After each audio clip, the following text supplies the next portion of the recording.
자, 이렇게 우리가 성경을 하나님의 역사하시는 그 모습을 자꾸 성경에서 보아야 됩니다. 근데 성경을 자칫 자꾸 인간 위주로 보는 그런 경향이 있어요. 그 성경을 잘 해석을 참 훌륭하신 목사님들도 가끔 그렇게 잘못된 성경을 해석을 하더라고요.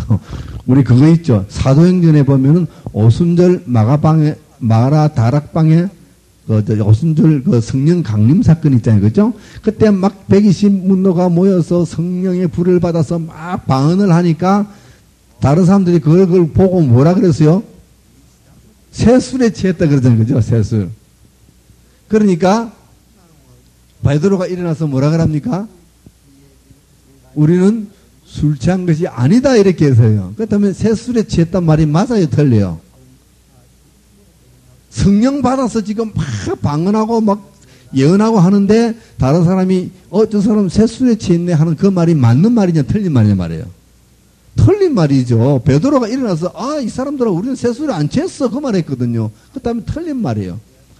그런데 막 설교 한참 하다 보면 뭐 성령 막 이야기하다 보면 새술에 취하고 막 이렇게 이야기하는 거예요. 술 취한 것처럼 뭐 성령에 취하고 이렇게 하는데 술 취한 거하고 성령 취한 거하고는 완전히 틀려요. 그것을 이제 그렇게 설명하면 그 참 잘못된 거예요. 술 취하는 거하고 성령에 취하는 거고. 이건 틀리잖아요. 어떻게 틀려요? 술 취하는 거 성령 취하는 거하고? 어떻게 틀릴까요? 술 취한 거하고 성령 취한 거하고. 술을 취하면은 어떻게 해요? 이성을 잃어버리고 판단이 흐려지고, 그리고 뭐 조금 더 취하면은 이게 그렇죠? 어떤 사람은 술만 취하면 자기 집이 자꾸 비탈 고로막길이 있는데 꼭 중간에 보면 거기 있대요. 전봇대가 하나. 그 전봇대 보면은 전봇대 술이 하나 올라가는 사람들 발 짚고 올라가는 거 이렇게 세 봉 달아놨잖아요. 이 사람은 술만 취했다면 그 앞에 가지고 우도버스 가지고 그 딱 걸고 넥타이 풀어서 걸고는 거기다가 꼭 신발을 또 벗고 그 잔대 희한해. 꼭 신발은 벗고 잔대요. 잠잘 때. 그게 술 취한 사람이에요. 그러나 성령에 취한 사람은 절대 그렇지 않거든요. 성령에 취한 사람은 그렇게 무분별하지 않고 판단이 있습니다. 판단이. 분별할 줄 알고. 그런 것을 보고 우리가 성령을 취했다 말하다 술 취했다고 이렇게 하면 안 되죠. 그리고 이거 술 취한 것처럼 뭐 이래 취했다 하면 안 됩니다. 뭐 한나가 사무엘 엄마 한나가 기도할 때 엘리 여장이 술 취했다고 그랬잖아요. 그죠? 술 취했다고. 근데 술 취한 게 아니거든. 나는 술 취한 게 아닙니다. 그랬어요. 술 취한. 그래서 절대 이런 거를 우리가 잘 분별해야 돼요. 자, 일단 이제, 오늘 이제 어디까지 이제 한번 가봅시다. 가는 데까지. 그래서 총리가 되었어요. 그죠? 총리가 되었습니다. 총리가 돼가지고, 총리가 될 때가 나이가 30세가 돼서 총리가 되었습니다. 그리고 이제 하나님이 바로에게 꾸게 한 그 꿈 7년 풍년이죠. 그죠? 7년 풍년이 이제 들었습니다. 7년 풍년 들어서 어떻게 했느냐? 전국에 창고를 짓고 주당 창고를 짓고 그때 곡식에 5분의 1 그의 곡식에 곡물의 5분의 1을 비축을 하는 거예요. 비축을 해가지고 이제 7년 동안 비축을 합니다. 그러니까 엄청난, 이때 풍년이 됐기 때문에 5분의 1을 모은다 그래도 엄청나게 비축을 했어요. 그리고 나서 이제 드디어 7년 흉년이 됩니다. 흉년. 이 흉년은 여태까지 볼 수 없었던 엄청난 흉년입니다. 그래서 사람들이 이제 전부 다 곡식을 사러 오죠. 그죠? 곡식을. 그런데 이것을 누가 맡았느냐? 바로가 요셉에게 다 맡긴 거예요. 그래서 요셉에게 와서 전부 돈을 가지고 와서 삽니다. 첫 해는 돈을 가지고 삽니다. 둘째 날 또 오니까 이제 돈이 다 떨어졌어. 돈이 없습니다. 그래서 뭐 가져옵니까? 가축을 가져요, 가축을. 또 나중에는 가축도 다 떨어졌으니까, 이 7년 동안 계속되니까, 가축이 없으니까 또 뭘 해요? 땅을 가요, 땅을. 땅을 받기. 그래가지고는 이제 전부 다 그 나라의, 애굽 나라의 전 재산이 바로에게로 다 귀속되는 거예요.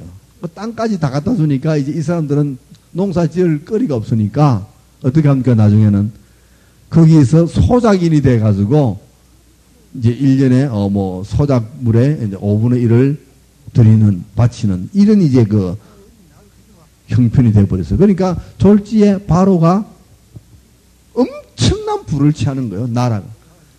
국민이 부가 있는 것이, 국민은 전부 다 소작인으로 변해버렸고, 바로가. 그러니까 바로도 참 복 있는 사람이잖아요. 그죠? 요셉 한 사람 잘 들었으니까 엄청나게 나라가 부강해져 버린 겁니다. 근데 그 바로가 왜 그랬을까요? 사람을 보는 안목이 있었던 거예요. 그죠? 그렇게 꿈을 해몽해주고 그 꿈 해몽뿐만 아니라 그 대책을 강구해 줬을 때 즉시 그의 총명과 그가 하나님이 그와 함께 한다는 것을 빨리 깨달은 거예요. 하나님의 사람으로 알았던 거예요. 그래서 하나님의 사람을 쓰니까 나라가 엄청나게 변해지는 거예요. 요셉처럼 그렇게 하나님이 함께하는 사람은 어디를 가든지 그 가는 곳마다 형통해지는 거예요.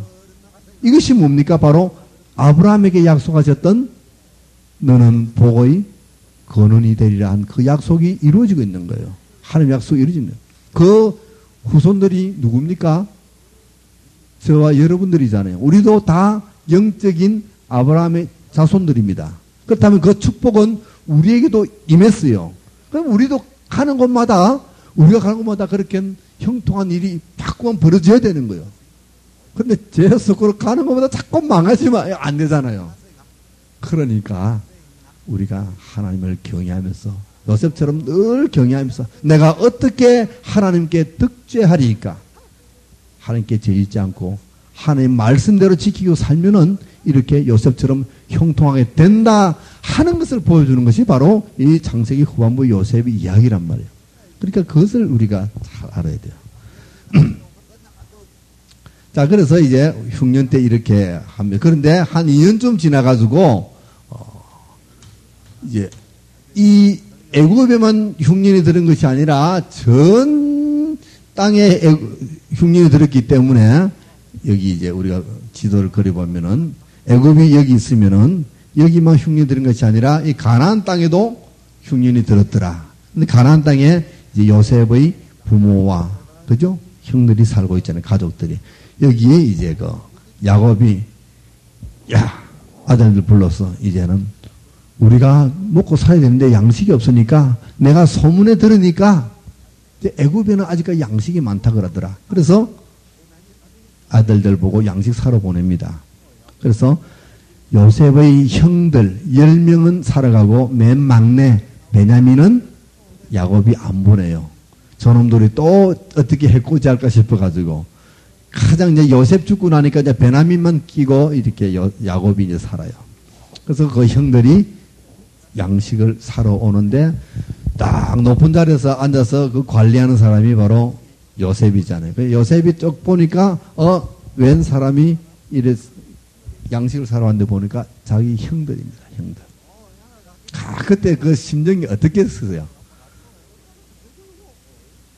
이때가 벌써 고향을 떠난 지가 10몇 년이 흘렀잖아요. 그죠? 한 5년 정도 이렇게 흘렀을 겁니다. 그동안에 요셉은 정말 마음이 아프고 또 고향도 보고 싶고 동생도 보고 싶고 아버지도 보고 싶고 형들도 또 보고 싶기도 하고 형들이 원망스럽기도 하고 온갖 갈등이 속에서 다 일어났을 겁니다. 그죠? 형들이 나를 여기에 보내가지고 내가 이렇게 고향 떠나서 고생하는가 보다 생각도 했다가 또 형들이 내가 잘못했어. 내가 그때 형들에게 너무 잘못했어. 뭐 이런 반성대보 하여튼 뭐 여러 가지 생각을 다 했을 거예요. 그러나 가슴 속에 묻혀 있는 그 쓴 뿌리, 그죠? 엉어리는 늘 있을 겁니다. 야, 형들이 지금 어떻게 변했을까? 지금 내 아버지는 잘 계실까? 그 형들 하는 거 보니까 내 동생 베냐민은 무사한가? 늘 이런 걱정이 있을 거예요. 그죠? 그런데 형이 딱 나타나 버렸어요. 형들이 10명이. 야, 아마도 굉장히 속에서 갈등이 났을 겁니다. 그래서 어떻게 하냐면 이 형들을 테스트합니다. 테스트. 그래서 정탐꾼이다 너희들은. 이래가지고 당장 막 잡아서 옥에 넣고 해서 그들을 테스트합니다. 그랬다가 아닙니다. 우리는 정탐꾼이 아닙니다. 우리 가족은 뭐 할아버지 앞에 밑에 뭐 12형제가 있었고 쭉 가족 이야기를 하니까 그래 그렇다면 네 막내 동생이 있다며 그 데리고 와봐. 그래가지고 또 베냐민을 데려오게 만듭니다. 그래서 베냐민을 또 데려오고 그래서 그들에게 이제 그 베냐민이 오니까 잔치를 베푸는데 요셉 자기 집에다 초청을 해놓고 형제들 불러서 이제 식사를 하는데 탁 상을 차려놓고 자리에 앉추는데 희한하게도 자기들이 형제들이 앉고 보니까 앉으라 가는 대로 앉았는데 순수대로 앉는 거예요. 순수대로. 르벤 그 다음에 뭐요? 르벤 다음에 누구예요? 시몬이요? 시몬 또 레위 유다 뭐 이래 나가잖아요. 그죠? 어떻게 뭐 앉았는데 똑같이 이래갖고 순서대로 다 앉았어. 자기네들이 봐도 신기해. 나는 이거 설교할 때만 하면 난 우리 조카들 생각나. 우리 큰형님이 딸부잣집이거든요. 칠공주. 제가 이제 어릴 때 우리 아버님이 일찍 돌아가셔가지고 이제 형님 같이 사는데 그 조카들하고 같이 살았거든요. 요놈들이 저녁에 이제 방 안에 그때는 뭐 한 방에 이렇게 둘러 앉아 저녁에 있으니까 꼭 앉으면 순수를 앉아. 칠공주가 야, 너는 어떻게 그래 앉냐고 희한해 하여튼 또 그렇게 앉아. 언니 앉으면 옆에 고담하고 앉아가지고. 근데 이제 이게 야곱 집의 아들들이 전부 다 그렇게 다 앉았어. 그래가지고 이제 먹으면서 그들을 자꾸만 테스트합니다. 그래서 대적회가 보내면서 또 자기 은잔을 베냐민 가방 안에다 넣어가지고 보냈다가 추적해서 잡아오게 만들고 자꾸만 테스트하는 거 하면서 베냐민을 옥에 갈아 넣고 이제는 못 간다. 이렇게 이제 테스트해 봅니다. 근데 베냐민은 데리고 올 때부터 자기 아버지가 못 가게 만들었어요. 그런데 베냐민은 안 데려오면 안 된다니까 억지로 할 수 없이 아버지를 유다가 아버지 내가 책임지고 데려오겠습니다. 만약에 베냐민이 어떤 사고 나면은 내 아들들을 어떻게 하십시오. 내가 책임지고 내가 데리고 왔으면 약속을 굳게 하고 왔거든요. 그런데 이제 막 사건이 베냐민이 도둑으로 몰려가지고 막 감옥에 들어간 사건 하니까 이 형제들이 야 큰일 났다. 우리가 참 잘못했구나.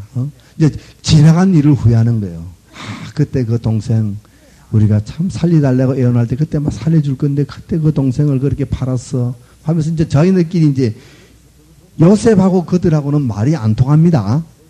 중간에 통역을 씌워가지고 요셉은 애굽 사람으로 돼 있으니까 애굽 말하고 그들은 히브리 말 하니까 안 통하는 걸로 돼 있어요. 그러니까 이들은 요셉 앞에서 막 자기들끼리 잘못된 글을 하는 거야. 그때 우리가 봐라 내가 뭐라 하더노 하자마자 갈 때 하지 말지 하고